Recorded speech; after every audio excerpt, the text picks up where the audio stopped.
What is up, everybody? Josh here again, and today we have an Icarus Week 156 update. This week we get 3 brand new cakes added to the game for Icarus's 3rd anniversary. Icarus turns 3 years old today, as well as some changes to the missions and how the mission screen looks. We also get some notable improvements and news of a new mount coming next week. Let's get into it, shall we? Icarus Week 156, 3rd anniversary. Week 156 marks the 3rd year Icarus has been out, and we get cake this week, which you can bake and share with your fellow prospectors. They're also kind of doing a look back as far as what has been added in the last 156 weeks, and we have cake in a full day live stream with a bunch of giveaways. They say thank you for all the support over the last few years and to leave a review to show your support. I know I will be. Oh, it looks like the game's 50% off too. We're going to go over the notable improvements this week. There's only a few of them here. They improved weather cooling inside buildings after improvements, air quotes, from a few weeks ago. Fixed the dropship scorch setup. It was so tiny it couldn't be seen, and dropships were not cooling foliage when they should. And now you can repair the fire extinguisher and flamethrower with the right-click context menu. So now you can use the flamethrower and repair it. Right, Bear? And say for some reason, if you were to have to use your fire extinguisher and put something out, you can now repair that as well. I'll show you that.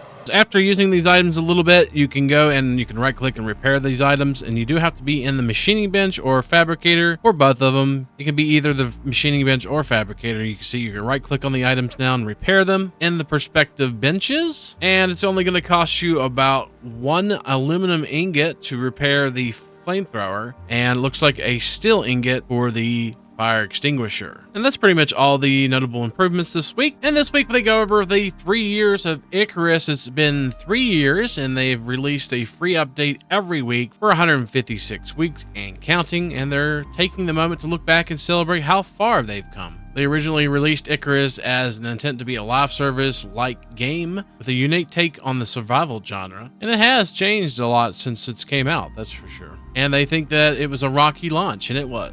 It really was. And then they released open world mode, and it was born, which actually made the game much better if you ask me. Don't get me wrong, I actually used to enjoy dropping down and building up to tier 4 and doing it for every mission. The difficulty of that was quite fun. It made it quite easy to get to tier 4 too, because you knew exactly what to do. But they changed the game, kind of making open world a little bit more prominent and a much more relaxed and easier experience for the game. Kind of ditching the mission-based concept a little bit, but still having the missions available for you to do. What I mean by that is you can basically do all the quests now in open world versus just doing them in missions, and they're now called operations. And they say as they end their 3rd year in development, they now have some awesome things they want to mention on the horizon, with an unannounced expansion more to come, new epic quest lines that result in persistent changes to your world that culminate in a boss fight, a biolab with a range of upgradable weapons to craft and use, and finally, the Dangerous Horizon expansion, the 3rd expansion of Icarus, where we explore a brand new map with new flora and fauna,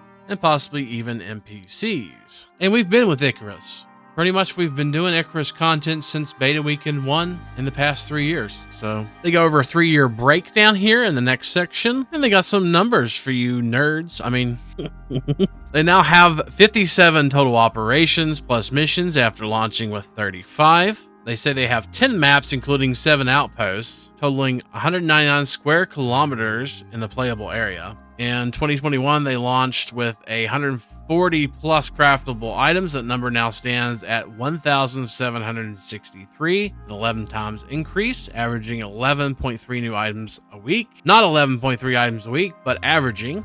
And it looks like people have played Icarus 75 million hours as of today, which totals in 3,134,495.5 days. Or more impressively for the last 8,567 years. And they say they have a new mission UI this week, which we're going to go over here very shortly, and show a weird picture here of a planet and looks like a spaceship. Who knows what that's about? This week they updated their mission selection UI. The old one had become quite cluttered, and I agree with that. It actually seemed like it was quite cluttered, and it took a little while for you to scroll past and get through some of the missions and get to the one you wanted. So they tidied that up this week, and Styx now has a more left to right style like Olympus does, and the Prometheus trees. They also removed many of the exploration missions, so most of the exploration missions have been removed, and that was because open world mode, and pretty much exploration missions were exactly like open world. And after talking to us and other members of the community about Spirit Walk, they decided in the end that they're going to keep it as a mission at the end of the Olympus tree because it was popular. And they've removed several suffixes as well on some types of missions. So let's take a look at it, shall we? So if you were to go to missions under new and go to the different maps, let's check out Olympus first and see what it looks like. So it's more of a centralized list, as you can see here. And of course, if you highlight over it, it's going to show you some of the items, the required tech and stuff like that. It's showing you that this is like a training mission, and scoping out and mapping a new area. Shows you the mission time and all that good stuff, and the rewards. And if you complete a mission, you'll see a little check mark right there next to it. And we're just going to scroll through here. You can see there's Headstone, Strange Harvest. It still shows the names of the missions and stuff like that. And it looks like they kind of branch off a little bit. There's still just a little bit of panning that you have to do in the tree, but I think it's a lot better than it was before, for sure. But this has basically changed where every single mission is located at. Now you're going to have to try to find your missions if you're trying to redo missions over and over again. For example, like Migrating Sands down here. If you're farming that for exotics and Ren or whatever, you're going to have to search and see where the new mission is. But there is a new mission UI, and this is what Olympus looks like. There's also little icons right here, and you can zoom in quite a bit. It says good quality of exotics to extract, and it says no objectives, and there's freedom to explore. This icon right here will show you that it's good for extracting exotics, and that's the old Spirit Walk mission. So I just kind of wanted to show you guys that and what it looks like now. There are also little notes on every single mission now. It says this one, for example, on Nightfall, it shows collection and delivery of items and combat and killing of bosses. So it kind of gives you a little heads up on what you're going to be doing on that mission. Here's an example: advanced order, large scale collection and delivery of resources. So all you got to do is just kind of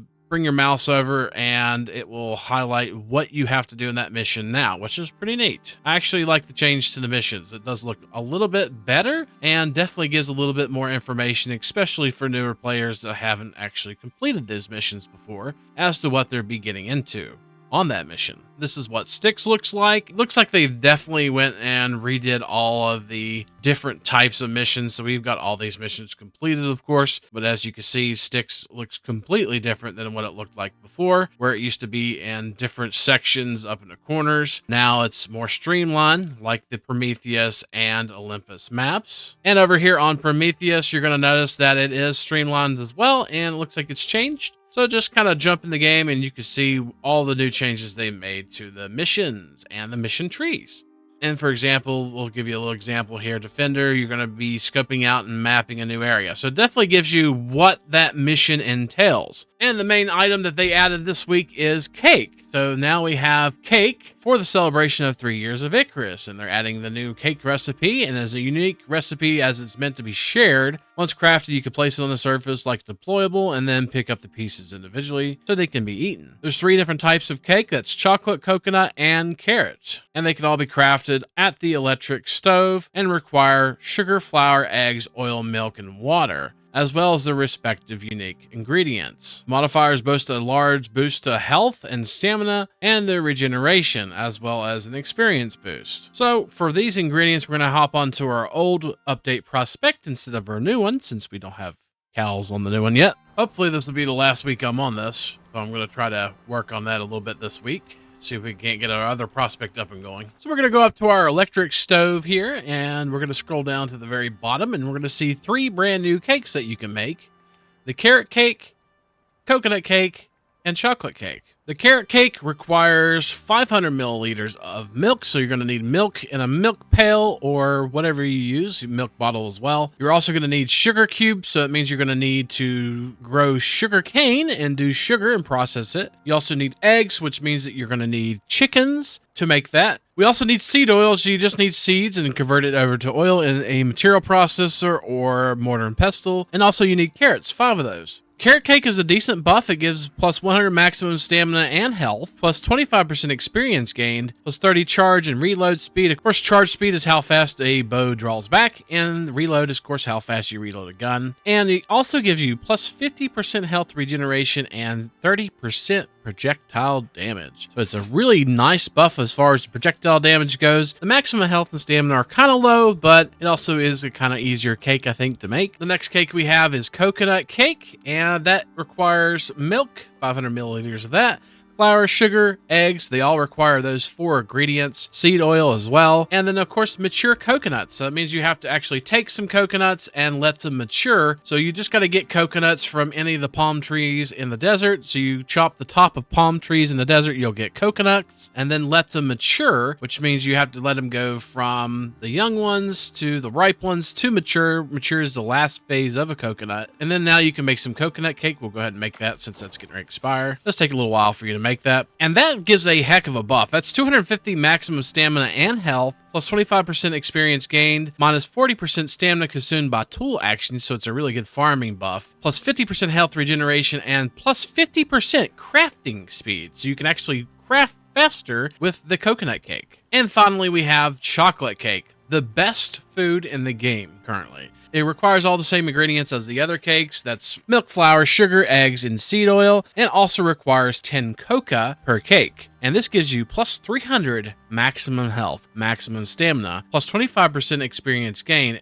plus 200% stamina regeneration, and plus 200% health regeneration, and plus 15% food consumption. So this is an amazing buff food to have. It is absolutely ridiculous, honestly. It is the best buff food, if you ask me, in the game, because of the maximum health and stamina you can achieve with that, plus the stamina regeneration and health regeneration. It's absolutely insane, but it requires you to have milk, flour, sugar cubes, sugar cane, eggs, and chicken, and of course seeds and cocoa. You have to grow cocoa or get it out in the world, and then you can make one of those as well. So we're going to make all 3 of these, and we're going to go ahead and place them and show you how that works. And of course, when the cakes are made, it looks like they actually do not spoil. I don't see a spoilage timer like these have. Doesn't look like the cakes actually spoil, so we're going to be able to just take those, put them on our bar, and go over to a deployable or something like that. For example, our little table here with our chicken. To fit these all on the table, we're going to have to remove our chicken, unfortunately. But let's go ahead and place the cake down. And we're going to show you the different types of cake and what they look like in game. And that being chocolate, carrot, and coconut cake. And there's several different slices of cake that you can grab. And it looks like there's about 8 slices per cake. So you can get 8 slices per cake. All you have to do is go up to the cake and press E to take a slice. So we're going to take a slice of each of these cakes here. It is Thanksgiving after all, here in the States. And the cake slices do expire. It looks like they spoil in 20 minutes. And of course, something else that we didn't mention is it does give a ton of food as well. It's 200 food when consumed. So if you're really hungry, you can eat a slice of cake. And it does last a very long time also. It lasts for 1,200 seconds.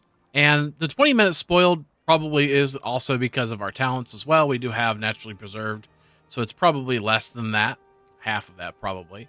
But then you can go ahead and consume cake. And the cake actually does consume 1 slot per cake, and you can have all the cakes on you at the same time if you wanted to.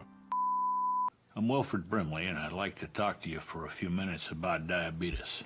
And you can have every single one of the cakes on you if you wanted to, and go off and do stuff and things in Icarus. So yeah, it's an item you can place down, and you can basically have the cake and eat it too, anytime you want to. It won't expire unless you take the cake and put it in your inventory. So that's the newest edition of Icarus. Some of the best buff foods in the game, and cake. And if you step on the cake, it makes squishy sounds. Like this. Also, they have a Twitch live stream that they're doing currently right now, along with cake. They're doing a full day live stream from the studio, featuring people from all their different teams. And they have a link here on what their Twitch is, twitch.tv. So go check them out, Rocketworks on Twitch, where they'll be giving away some free keys. They also say this week they added Icarus suits in Stationeers. So if you own Stationeers, you'll be able to see a Icarus suit in Stationeers, which is pretty neat. And that's only if you own both Icarus and Stationeers, which is basically the other game that they made. And finally, next week we're getting a Shaggy Zebra mount. And this is only, of course, going to be for Prometheus. So if you don't own New Frontiers, you won't be able to tame the Shaggy Zebra mount. And is only available, of course, in the Arctic regions of Prometheus. As always, their juveniles will be protected by parents, so you need to just kill the parents, and you get a Shaggy Zebra mount next week. So we'll go over that next week when it comes out.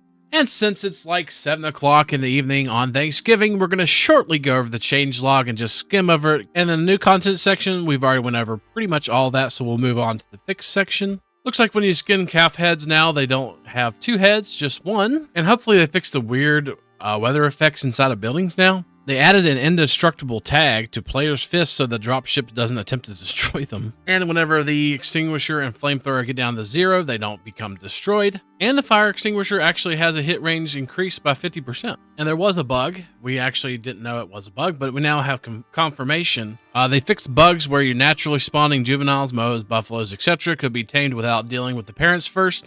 You now have to kill the parents to get the baby. And they reduced the audio cue for wolves, it seems like. And we're going to skim over the future content. Looks like we'll be getting a pitchfork, and we'll be getting a brutalist square lamp setup, icon, and recipe. And looks like we'll have a new biome cave type for the great hunts, and maybe we'll have a slug grenade. Adding chick head trophy items. Looks like they're getting a lab desk deployable, ice armor, and bird swarms.